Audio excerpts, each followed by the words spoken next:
While the spring peeper might be the sound of the spring, it's undeniable the American bullfrog is the king of the summer. It's the largest frog in Pennsylvania and one of the few amphibians that remains active long after many other species have finished breeding. As spring fades into summer and the choruses of all the smaller frogs begin to quiet, a new voice emerges from the pond. And slow-moving waterways become a symphony for the largest amphibian we have of all the frogs in Pennsylvania. Deep, powerful, and unmistakable, the call of the American bullfrog signals the arrival of a different season. And unlike many other amphibians that rely on temporary pools and seasonal wetlands, bullfrogs are creatures of permanence. They thrive in ponds and waterways that hold water throughout the year, allowing them to spend multiple years developing from tadpole to adult. Their story is one of patience.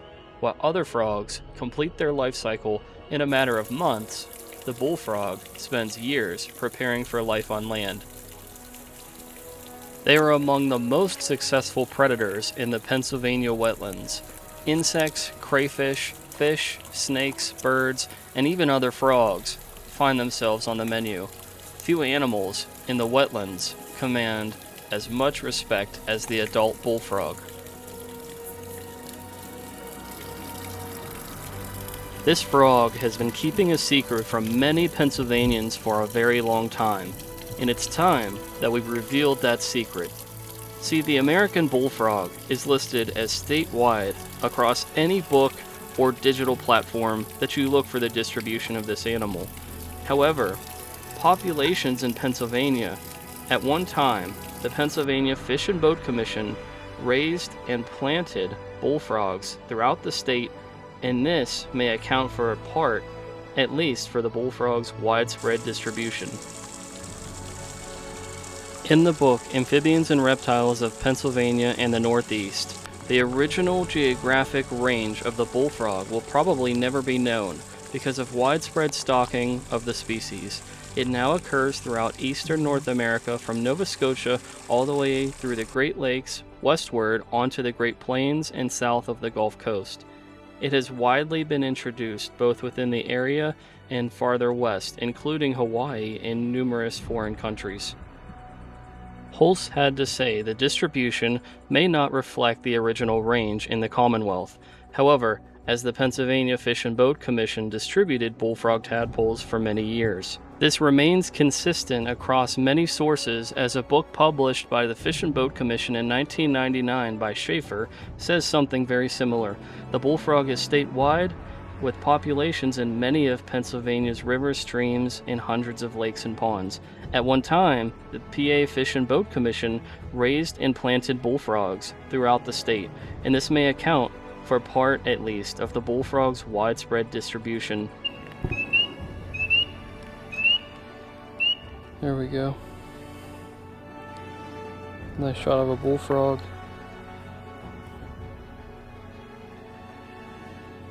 In 1982, C.J. McCoy wrote about amphibians and reptiles of Pennsylvania similar remarks. For many years, Rana catesbiana was propagated by the Pennsylvania Fish and Boat Commission and introduced widely over the state. A source that discusses the frog farming that C.J. McCoy and others had spoken about, even citing from the 1980s down to the 1920s, there was a book that was first reported on the economic features of the amphibians of Pennsylvania. It discussed frog farming, how it was not a viable source to offer food for people, as the bullfrogs were crowded abnormally close together, and it was almost impossible for these frogs to be reproduced on a mass scale. So even back over 100 years ago now, they were still trying to propagate and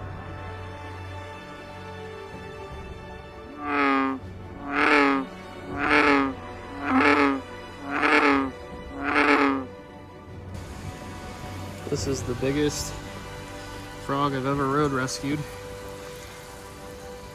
And put these frogs across the state. That being said, it's very possible they led to the decline of other species. You might think their presence would only be limited to ponds, streams, rivers, and larger bodies of water. However, they have another secret to reveal. In 2009, there was a research study done on the facultative use of seasonal pools by American bullfrogs, and they determined that the bullfrogs were moving to these vernal pools, utilizing them to eat the other inhabitants. So any American toads, leopard frogs, spring peepers, mountain chorus frogs, and any other critter that made their way to the vernal pools, the bullfrogs were taking full advantage of and consuming them, wiping them out, and once the pools would dry up, they would go right back to the pond. Actually, one of the most important parts for most pond frogs in their diet is the juvenile American toads that emerge from the water as they are taking their first breath on land. Not just the American toad, the eastern gray tree frog, the spring peeper, and others that go from a tadpole to a baby frog, right into the stomach of the American bullfrog. It's important that we don't just point the finger at the American bullfrog, because the northern leopard frog and the northern green frog are both guilty of the same exact thing, hanging out waiting for the baby frogs and toads to come on land to have a buffet. It's important that we don't demonize the American bullfrog. While it is still a native, it is true that it might not have been native everywhere. It might be impossible, as many scholars before me have said, to know where it originally was from.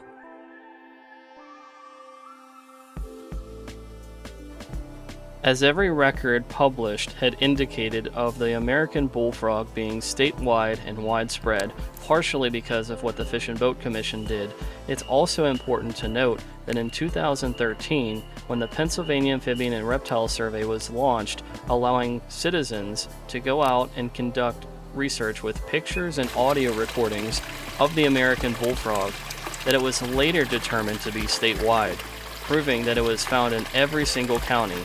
But prior to this, one of our target counties, Cambria County, had never had a voucher in the Carnegie Museum of Natural History, and also had never had a recorded bullfrog. And this was all the way up to 2013. I can remember as a little kid watching all of the frogs moving around in my parents' pond. Way before 2012, the American bullfrog had absolutely been a resident of our backyard. And that's not a surprise. All of the plant nurseries and pet stores were selling their tadpoles. So yes, absolutely they had established. It's just that nobody had actually recorded one. In our iNaturalist project for PA Woods and Forests, we have the American bullfrog everywhere, in every single county that's a target. It has appeared all over the landscape, and even though it has all of these mysteries behind it, one thing remains. It's a native species, it's not to be demonized, and it's not the fault of the American bullfrog that it occurs everywhere that it does. At the end of the day, it was brought on by people.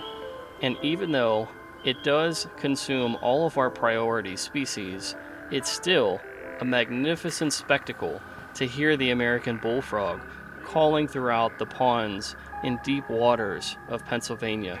Nothing quite matches the sheer sound of the American bullfrog. One question that I have about the American bullfrog is whether or not it's going to gradually decline across places that it never was supposed to exist, or if it's going to continue to persist as it has.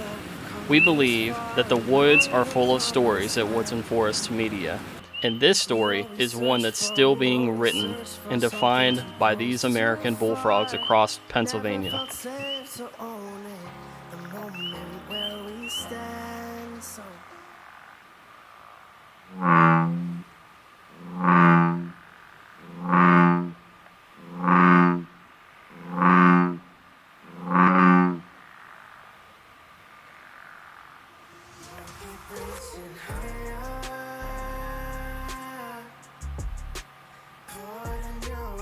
This is possibly the biggest frog I've ever seen in Pennsylvania. This is a monster. Oh my god. Oh my god. Like, look at the size of the frog. Can I pick you up? No. What a beautiful animal. That was still beautiful. If you like this episode, please consider liking and subscribing and sharing for more content. I hope that you'll join us on this journey for Frog Week 2026 as we're releasing videos all week long from July 20th to the 26th. Thank you, and I hope that you guys continue to check out Frog Week. We'll see you in the next one.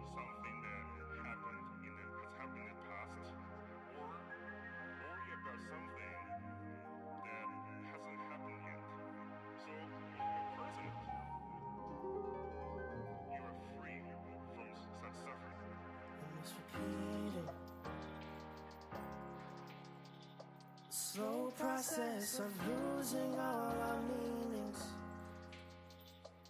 We try to replace those words with feelings. We've always searched for something so fleeting. We'll keep reaching higher.